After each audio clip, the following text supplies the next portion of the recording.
Comment vérifier et contester une facture médicale, dentaire et vétérinaire en Suisse? Avertissement. Je n'ai aucune expertise qualifiée dans quelque domaine que ce soit et je ne reçois aucune subvention. Vous êtes littéralement en train d'écouter l'exposé d'un camarade de classe devant le tableau.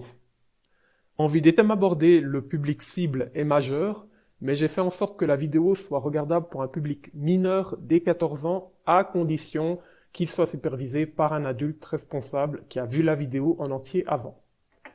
La vidéo n'est ni un documentaire ni un manuel, son but est d'aborder un sujet de manière concrète du point de vue d'une personne qui en a besoin. Et enfin, je vous conseille de préparer une calculatrice à portée de main parce qu'il va y avoir du calcul.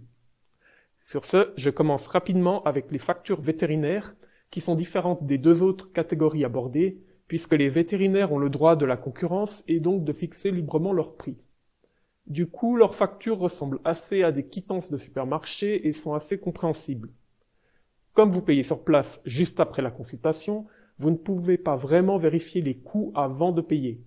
Cependant, selon la loi, les vétérinaires doivent vous communiquer clairement les coûts avant et durant le traitement.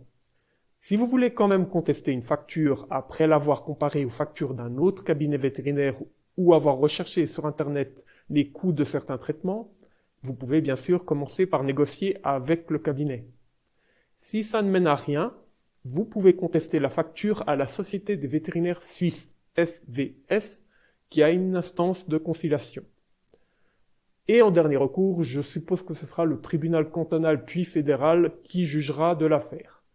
Mais en sachant que les honoraires d'un avocat, c'est 220 francs de l'heure minimum, juste pour la séance de renseignement, et que vous devez avancer les frais via des acomptes réguliers, ça m'étonnerait que beaucoup aient les moyens de monter jusqu'aux tribunaux. Je passe maintenant à l'humain. Premier point, recevoir une facture. Alors, il y a déjà des différences cantonales à signaler via le système du tiers. C'est en fait le type de remboursement et il y en a deux. Le tiers garant, où vous payez directement vos factures et les envoyez ensuite à votre caisse maladie obligatoire, qui va comptabiliser celles qu'elle doit prendre en charge selon la loi, jusqu'à que vous atteigniez la limite de votre franchise. Et là, elle devrait commencer à vous les rembourser. Du coup, vous recevez chez vous une facture médicale qui est composée de 3 feuilles, une lettre d'explication, une copie certifiée conforme et un justificatif de remboursement à envoyer à votre caisse maladie. Et le tiers payant, où c'est la caisse maladie qui paye d'abord la facture et que vous remboursez ensuite si vous n'avez pas atteint votre limite de franchise. La facture est donc directement envoyée à votre caisse, mais selon la loi, le cabinet médical doit quand même vous envoyer gratuitement une copie de la facture pour que vous puissiez la vérifier de votre côté. Parce que l'assurance peut vérifier les calculs, mais pas ce qu'a fait le médecin durant la séance. Et si vous ne savez pas ce qu'est une caisse maladie obligatoire ou une franchise, ce sont des informations de base que vous devez connaître, mais qui sont trouvables du premier coup sur Internet. Je vous laisse donc les chercher sur vos moteurs de recherche. Quant au traitement dentaire, cela dépend si le traitement tombe sous le coup de l'assurance maladie de base, suite à une maladie ou un traitement de maladie par exemple, ou s'il est couvert par une assurance sociale, ou si vous avez souscrit une assurance complémentaire. Si oui, la marche à suivre dépendra de la police de l'assurance concernée. Sinon, comme pour le vétérinaire, vous payez directement après la consultation et recevez ou pouvez demander un reçu détaillé du traitement du jour qui ressemble à ceci. Le cabinet la rédige toujours parce que c'est là-dessus qu'il se base pour vous facturer. Et vous avez le droit de l'avoir. Qu'on vous la refuse est un très mauvais signe. Deuxième point, vérifier les données administratives. Vous devez tout d'abord vérifier que les données générales sont correctes. Le site de la Caisse des médecins nous offre d'ailleurs un très bon résumé que je vous laisse lire et télécharger directement sur le dit site officiel. Et vous faites plus ou moins pareil avec la facture dentaire. Cette fois, c'est le site de la Société suisse d'ontostomatologie sso.ch qui nous offre également un petit résumé. Troisième point, vérifier les codes. Pour votre rendez-vous médical, le médecin a dû lire au préalable votre dossier pour se rappeler de vos antécédents médicaux. C'est tout à fait normal, vous n'êtes pas son seul patient après tout. Et durant la consultation, il a passé un certain temps à vous ausculter, à vous traiter et à discuter des possibilités de la suite des opérations. Et à la fin, il a dû rédiger un compte-rendu qu'il a rajouté à votre dossier pour le suivi médical. Tous ces actes-là correspondent à des codes et à des points. Certains d'entre eux sont des incontournables des factures, comme le fait de lire votre dossier avant et d'écrire un compte-rendu ensuite, et d'autres sont plus spécifiques, comme certains gestes pour ausculter. L'index qui référence tous ces codes pour les médecins depuis 2004 est celui des tarifs médicaux TARMED. Il codifie toutes les prestations médicales, mais avec 20 ans passés, celles-ci ont pas mal évolué. TARMED est donc devenu assez obsolète et devrait être remplacé en 2026. En attendant, il se trouve sur Internet à l'adresse que vous voyez dans la source. Vous rentrez le code que vous cherchez dans la barre de recherche en haut à gauche. Vous sélectionnez la proposition qui correspond au petit récapitulatif sous le code et vous avez l'explication de ce que comprend le dit code et à combien de temps il est limité et compté comme point, souvent par tranche de 5 minutes. Et c'est plus ou moins pareil pour les traitements dentaires. L'index pour les patients privés des dentistes est DentoTAR, qui sera mis à jour à partir de janvier 2025. Mais que ce soit la vieille ou la nouvelle version, elles sont à télécharger comme PDF sur le site de la source. Cette fois, ce n'est pas un index interactif, c'est plutôt un annuaire téléphonique. Vous suivez les chiffres jusqu'au code qui vous intéresse, et pareil que pour TARMED, vous avez l'explication du code, comment le temps est compté en points selon si vous avez une assurance accident AA, militaire AM et invalidité AI. Ou que vous êtes un patient privé, un PP, et là c'est plutôt des fourchettes. Parce que les dentistes n'ont pas le droit de concurrence comme les vétérinaires, mais ils ont une marge de manœuvre que je vous explique à la fin de la partie des calculs. Quatrième point, vérifier les calculs. On passe au calcul, donc choper la calculatrice. Il y a 5 composants de l'équation en tout. La colonne 1 qui est les points médicaux et leurs valeurs, la colonne 2 qui est les points techniques et leurs valeurs, et la colonne 3 qui est la quantité des points. Grosso modo, les points médicaux sont représentatifs des connaissances et compétences de base du médecin, alors que les points techniques représentent les surplus nécessaires pour vous traiter, comme des spécialisations approfondies du médecin, des analyses de laboratoire, du matériel médical ou du personnel plus formé. Là-dessus, l'index TARMED a estimé une valeur de points, et cette valeur varie en fonction des cantons. Là, vous êtes peut-être en train d'envisager de faire du tourisme médical en Suisse même. Mais pour mon exemple, si j'avais consulté à Schwyz ou à Lucerne, j'aurais économisé 19 francs 90 sur ma facture pour les mettre sur les billets de train. Je doute que ça vaille le déplacement. Pour revenir aux points et résumer très succinctement leur concept, le nombre de points tarifaires est le niveau de complexité de la prestation, du geste médical. La valeur du point tarifaire est son prix et diffère d'un canton à l'autre, et la quantité est le temps sous forme de période, et c'est le paramètre qui peut varier le plus. Officiellement, il y a une fourchette définie dans les index, mais officiellement aussi, elle ne nous aide pas du tout. Donc une bonne habitude à prendre après une consultation est d'essayer d'évaluer et d'annoter quelque part le temps qu'a pris le rendez-vous en tout, que vous avez pris pour papoter avec le médecin avant et après l'auscultation, et que vous avez passé sur la table d'auscultation. Vous pourrez ensuite ressortir cette note pour vérifier les temps dédiés par acte dans la facture, en multipliant le nombre de points par les minutes réunies en période, comme c'est décrit en dessous de chaque code. Exemple, pour lire mon dossier, une quantité de 20 périodes de 1 minute, ça fait 20 minutes. J'avoue que ça me semble long et cher pour lire et analyser un de ses propres dossiers. Surtout que c'est le montant le plus haut de toute la facture avant l'auscultation elle-même. Mais c'est une ligne difficilement contestable quand on ne connaît pas la taille du dossier. Et maintenant, la formule pour l'équation est la suivante. Vous multipliez le nombre de points et la valeur des points médicaux. Vous faites de même avec le nombre de points et la valeur des points techniques. Vous additionnez les deux et vous multipliez le tout par la quantité. Et vous obtenez le montant. Vous faites ça pour chaque ligne et additionnez au final les montants de toutes les lignes et vous obtenez normalement le montant total de votre facture. Pour les factures dentaires, c'est le même principe. Vous multipliez la quantité, le nombre de points et la valeur. Je vous rappelle juste que la valeur des points varie selon le statut assuré ou privé du patient. Pour les patients privés, les cabinets sont plus ou moins libres de fixer leur prix. Toutefois, la valeur du point dentaire est limitée à 1,70 franc partout en Suisse. Vous ne pouvez pas avoir des points qui valent plus que ça.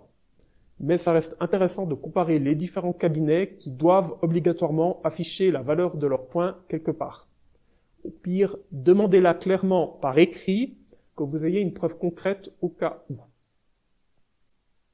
5e point, première possibilité, contester. Vous pouvez contester une facture sur 3 points. Premièrement, si vous avez trouvé des erreurs dans les codes. Deuxièmement, si les temps ne correspondent pas vraiment à ce qui s'est passé.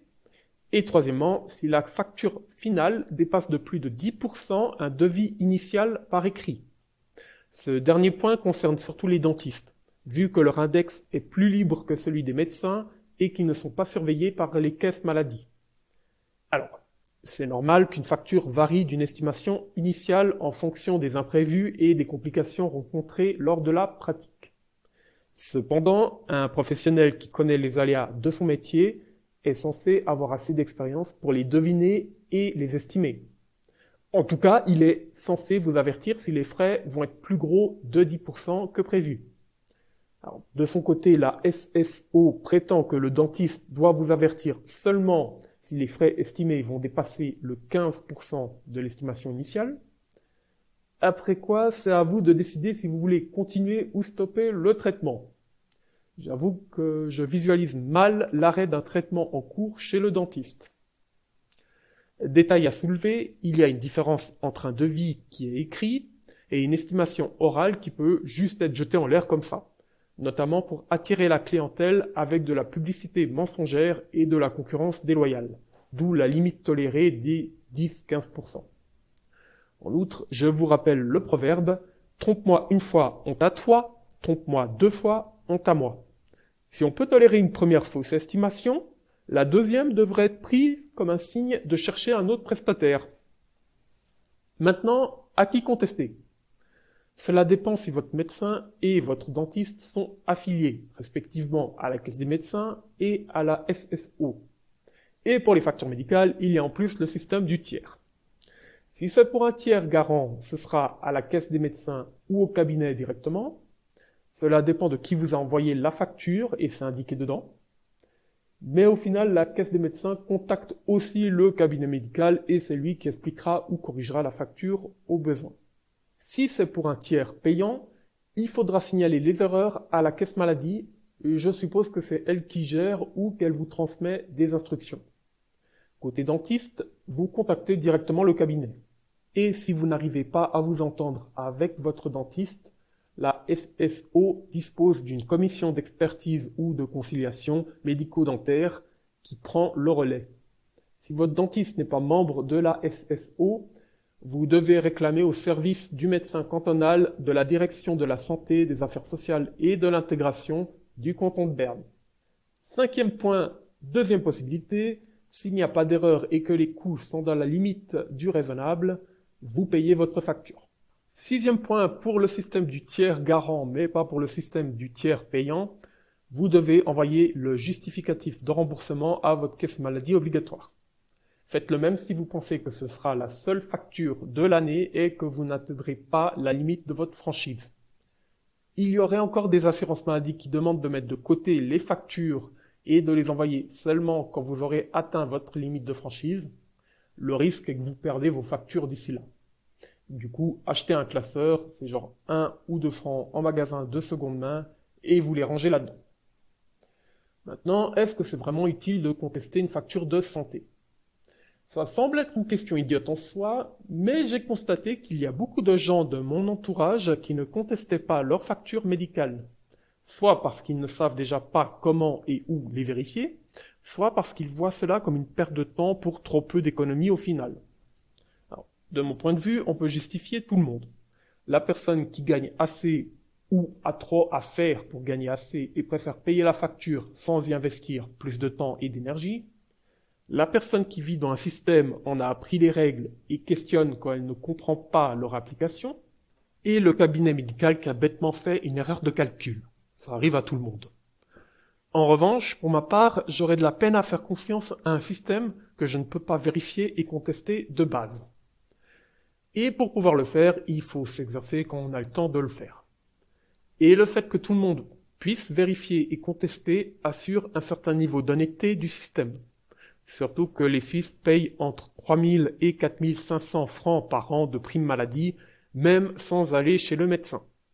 Vous imaginez si, en plus de juste plus avoir les moyens, on se retenait de se faire soigner parce qu'on ne croit pas en l'honnêteté des soignants? Après, contester ou simplement changer de cabinet, c'est à vous de choisir la stratégie.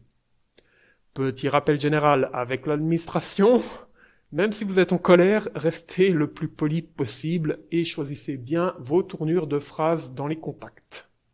Imaginez que vous êtes à une table et soudain, quelqu'un vient vous engueuler, vous, parce que la chaise de la table voisine est décalée ou que votre collègue a fait une faute. Vous avez d'autant moins envie de bouger pour ranger la chaise en question, même si la personne en colère a des béquilles. L'administration est très lente, c'est un fait. Donc expliquez succinctement la situation, répétez-vous 20 fois, demandez de l'aide et respirez profondément autant de fois que nécessaire. Par contre, n'hésitez pas à signaler des erreurs ou des personnes incompétentes, restez juste calme et argumentez. En conclusion, rappelez-vous que c'est votre droit et presque devoir en fait de vérifier et contester une facture erronée, ou même simplement de poser des questions sur les décisions de traitement et de code que vous ne comprenez pas. Enfin, conclusion pour ma part, partagez la vidéo, mais ne vous abonnez pas ni ne mettez de pouce ou de clochette. Juste partagez la vidéo avec d'autres personnes habitantes en Suisse, afin que tout le monde puisse participer à vérifier le système. Sur ce, merci du visionnage.